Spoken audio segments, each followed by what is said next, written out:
Hello and welcome to Ageless Rock. In this short clip today, we are going to look at Ijo Temple in Sambirejo village in Java region of Indonesia. Prambanan district is full of megalithic temples and Ijo Temple is one of them. In Javanese language, Ijo means green. The Malay word for green is hijau. Gumo means hill. Gumo Ijo means green hill. Candi Ijo simply means green temple. So if I say Candi Ijo in Bukit Ijo, it means green temple on green hill.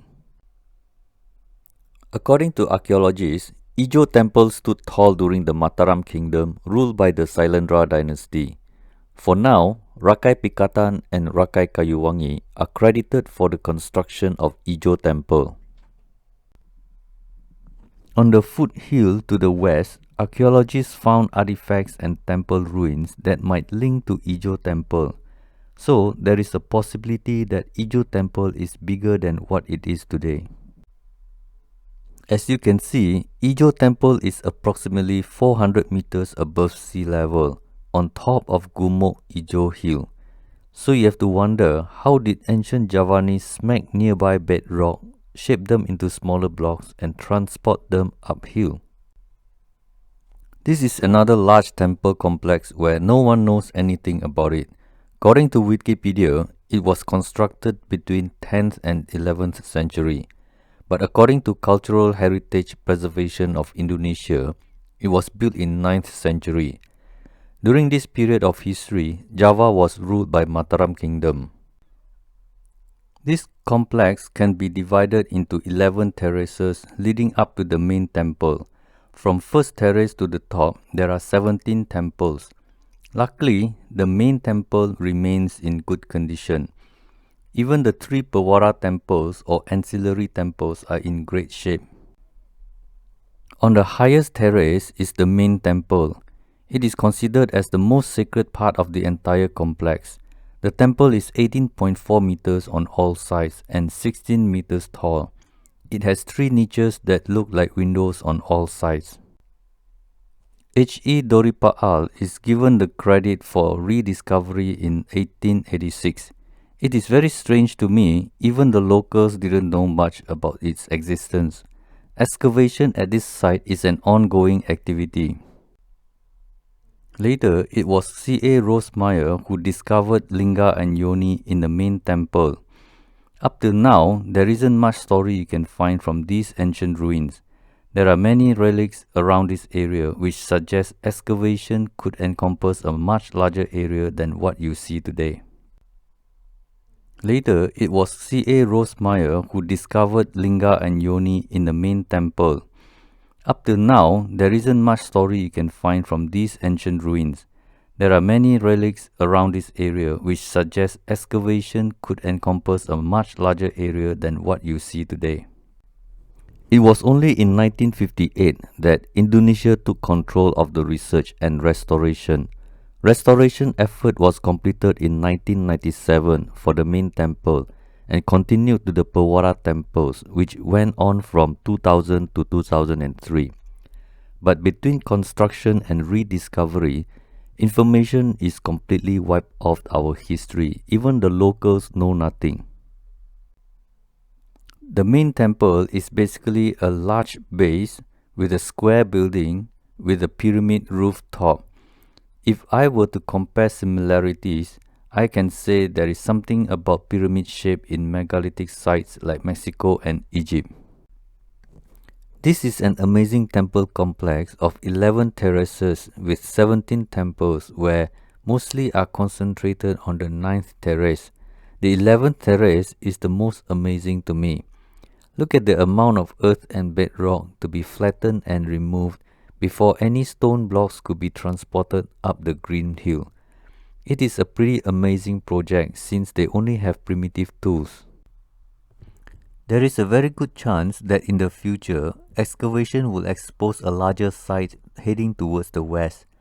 There are probably 10 more temples that could still be buried in the slope of the hill. For now, you get to see 17 temples where mostly are in ruins. Ijo Temple is facing west and has three ancillary temples on the west side.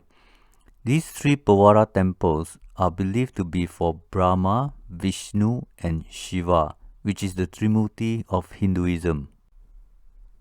Sambisari Temple and Ijo Temple have the same measurements for the first wall.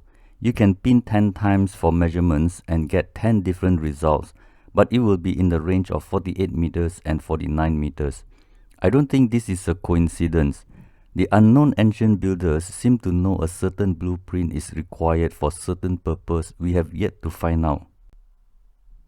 What are the odds that the same concept for layout and size of first wall were built where one is on top of a raised platform on top of a hill while the other is below ground level? I think this design concept is worth investigating further. The largest and most impressive megalithic temple in central Java is the imposing Prambanan Temple.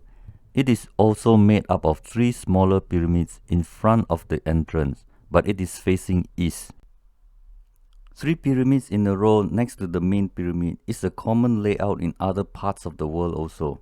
Pyramid of Khufu and Pyramid of Menkaure in Egypt also have the same blueprint. These unknown megalithic builders are, in fact, like an international organization.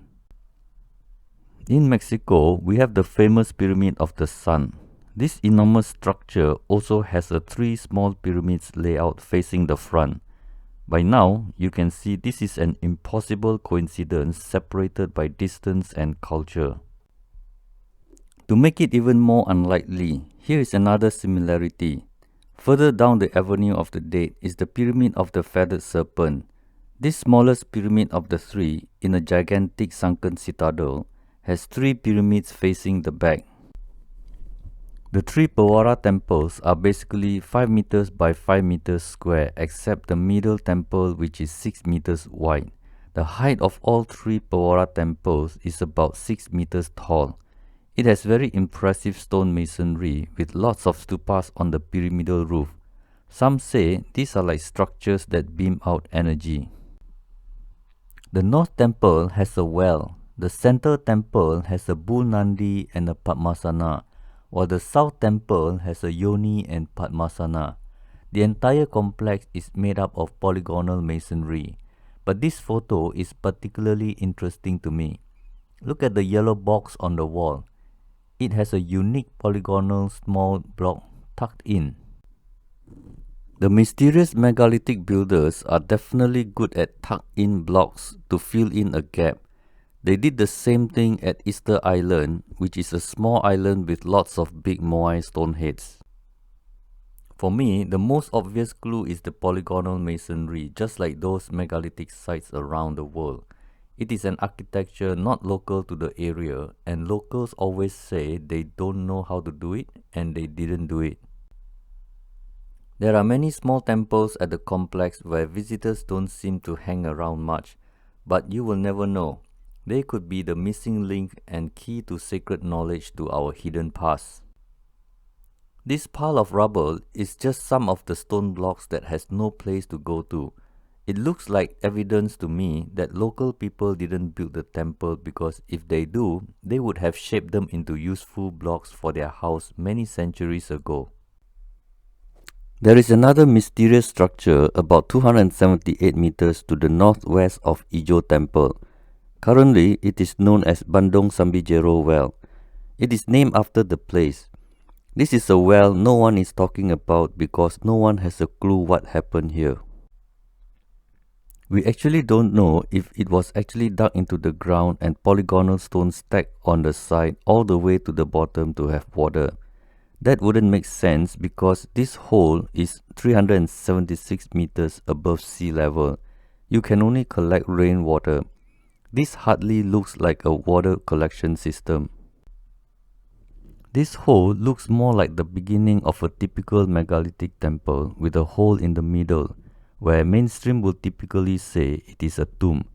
It looks like the starting point of a structure where there was supposed to be a platform, just like those you can see at Ratu Boko Palace site. This putrid water collection structure is as mysterious today as it was when discovered. The carvings of Narasimha was discovered in 1975 and Vishnu Trivikrama were found at this site in 1989. Ijo Temple is famous for an inscription found at the 9th terrace of the Ijo Temple complex. The Guan or Buyutan language reads a curse that says Om Swawa Vinasa up to 16 times. No one knows what it means. Maybe you can try it on someone you don't like and see what happens. This megalithic site is a great getaway for vacation. The fresh air from the Indian Ocean and the cool wind at 400 meters above sea level with mysterious ancient ruins is a great combination for holiday. At this altitude, Ijo Temple is the highest temple in Yogyakarta. It offers a fantastic panoramic view of the lowland. If you are there as a tourist, make sure you hang around until sunset. The breathtaking evening sky is a memory you can bring home. Within these 14,000 square meters of land, there are 17 ancient temples in ruin. I am sure you still can find something when you are there trekking the uncleared bushes. Hope you have enjoyed this short presentation of Ijo Temple and see you in the next video for another megalithic site that would surely make you put on your thinking cap. Thank you for watching and see you next time. Sekian, terima kasih.